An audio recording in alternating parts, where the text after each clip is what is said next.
4 decades, Voyager 2 has drifted silently through the abyss, a forgotten messenger from humanity's past, gliding far beyond the influence of the sun, beyond the last echoes of our radio chatter, into the raw emptiness between the stars. It was never supposed to be heard from again. Not really. Launched in 1977, it carried no weapons, no protection, just our curiosity encoded in golden grooves and copper discs. It was meant to explore, to observe, and eventually to vanish. But then it did something no one expected. It spoke, not in words, but in data. A strange, erratic signal that cracked through the static like a whisper from another realm. At first, engineers thought it was just noise, a glitch. After all, Voyager 2 systems are over 40 years old. But as they began to analyze the frequency shifts, the signal distortion, and the intervals between bursts, something became terrifyingly clear.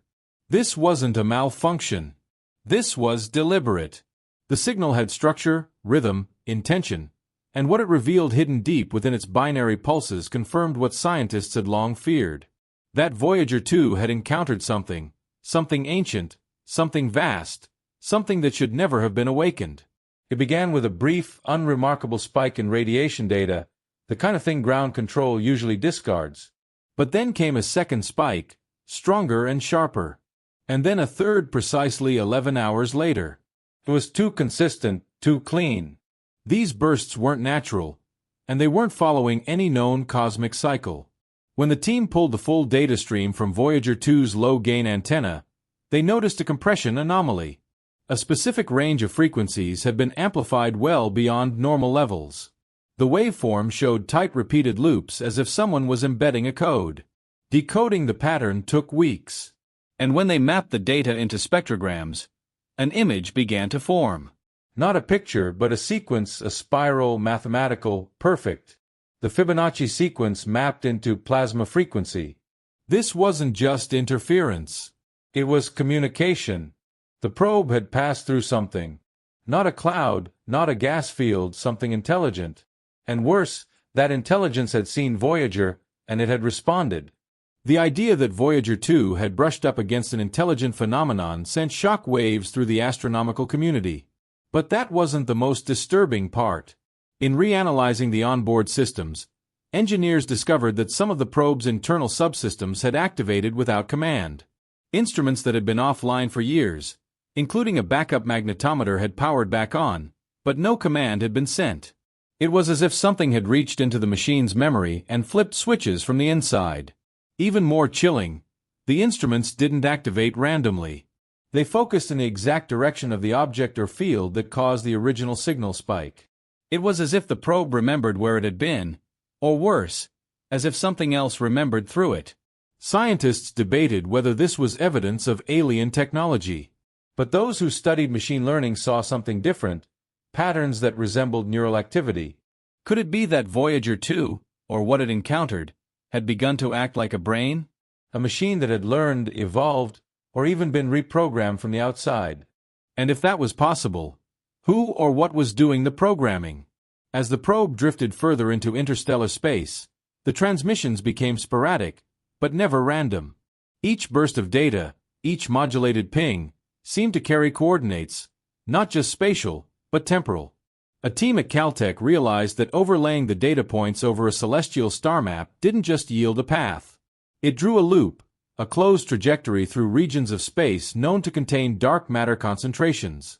But even more bizarrely, that loop intersected with the positions of ancient gamma-ray bursts, some of the most powerful explosions in the known universe.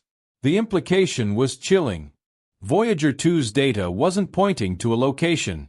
It was pointing to events, past events, cosmic cataclysms. It was as if whatever had contacted the probe wasn't just showing where it came from. It was showing what it had done. And if these bursts were intentional, if they were engineered, then we were no longer dealing with exploration. We were witnessing the footprints of a cosmic predator. And then came the final blow, something no one expected.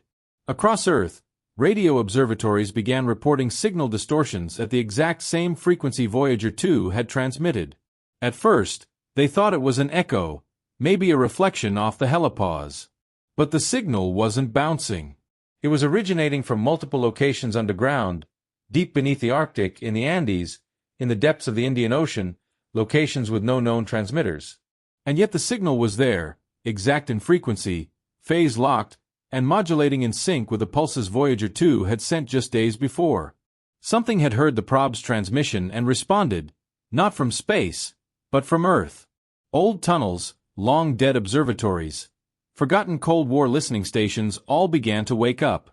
Machines powered off for decades surged with electromagnetic life, a network that no one remembered building, now alive again. What if Voyager 2 hadn't just contacted something out there, but had reactivated something down here, something buried, something designed to sleep until the stars aligned? Until the signal returned. Just when researchers believed they had cataloged every anomaly in the Voyager 2 signal logs, one final fragment of raw telemetry surfaced, a fragment that had been overlooked due to corrupted headers and checksum mismatches.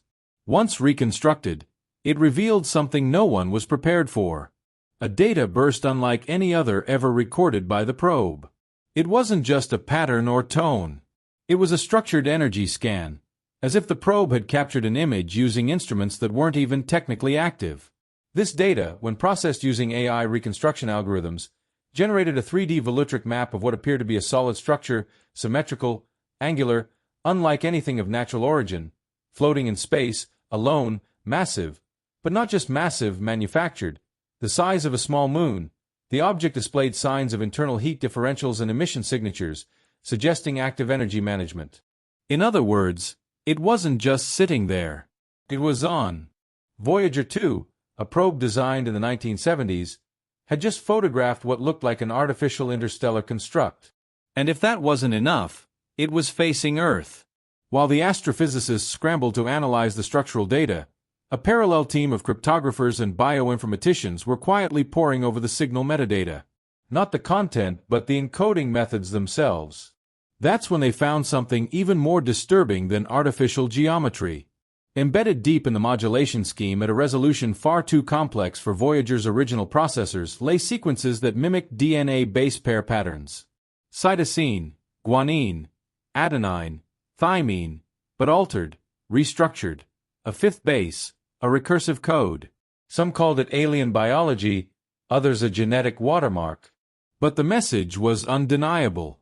The signal wasn't just a ping through the void. It was a signature, a biological signature. Something or someone had encoded life into the transmission. And more than that, they knew how to read ours. The conclusion was unthinkable. This signal was not simply a greeting. It was a reply delivered in our own language, but twisted, enhanced, evolved. It wasn't just mimicking life. It was offering an upgrade. As word of the DNA pattern spread within classified science circles, a far more subtle revelation emerged from an unlikely place. A retired engineer working at the Deep Space Network had found a temporal offset in the probe's communication buffer, a delay in packet response that shouldn't have existed.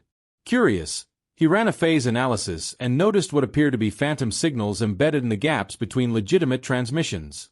Signals that didn't come from Voyager 2, but were sent to it. Somehow, amid the silence of deep space, Voyager 2 had been receiving instructions. Binary instructions, commands. But the source wasn't from Earth. These commands began weeks after Voyager passed the helipause, suggesting that something out there had locked onto the probe signal and started transmitting directives. What was most disturbing is that some of these phantom commands matched legacy NASA command protocols that had never been made public. Either someone had reverse-engineered Earth's control language, or someone had helped us design it in the first place. The final piece of this cosmic puzzle came when an astrophysicist at MIT overlaid Voyager 2's flight path with Earth's long-range outbound radar sweeps from the late 20th century. He found something unbelievable. An echo. A pulse had been bouncing back to us for decades. But it was so faint, so precisely timed to avoid detection that it was only noticed now because Voyager 2 passed directly through it. That's when it clicked. The signal Voyager 2 detected wasn't random. It was part of a loop, an interstellar circuit. Earth wasn't just listening. Earth was transmitting. And Voyager 2 had become the key, the relay, the decoder. It hadn't been launched into darkness. It had been sent to complete a conversation that started long before we understood what we were saying. And now, with the circuit complete, something on the other end had heard us. The loop had closed, and whatever was listening was ready to respond. While the scientific world focused on the transmission structure, a handful of linguists and cognitive scientists took a different approach. Instead of analyzing the what, they studied the how. And what they discovered changed everything. The cadence of the pulses, the intervals between them, and the recursive nature of the data suggested not only intelligence but intention. Someone or something was trying to speak not through symbols or pictures but through process, a language of logic. The very act of decoding the message was the message itself. It was like a test, a key that required thought to unlock, and only those with sufficient reasoning could understand what came next. Embedded within that recursive logic was what appeared to be a choice, a binary fork. Two options. One led to silence, the other to connection. The team at JPL was divided. Should we respond? Should we follow the path? Was it safe? Or was it a trap designed to lure curiosity?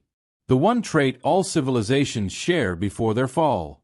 The mystery deepened when Voyager 1, its twin sibling, began behaving erratically despite being millions of kilometers away and on a different trajectory. Telemetry logs showed sudden fluctuations in orientation, unexplained system resets, and most strangely, power readings in instruments that had been dormant for decades, as if something had remotely activated them. But here's where it got worse. The activation sequence matched the same recursive pattern from Voyager 2's signal. These two ancient spacecraft, separated by billions of miles, were now somehow synchronized. It was as if they were not just receivers anymore. They were nodes, a system, a constellation. The implications were horrifying. These probes had been quietly waiting all this time until some external event triggered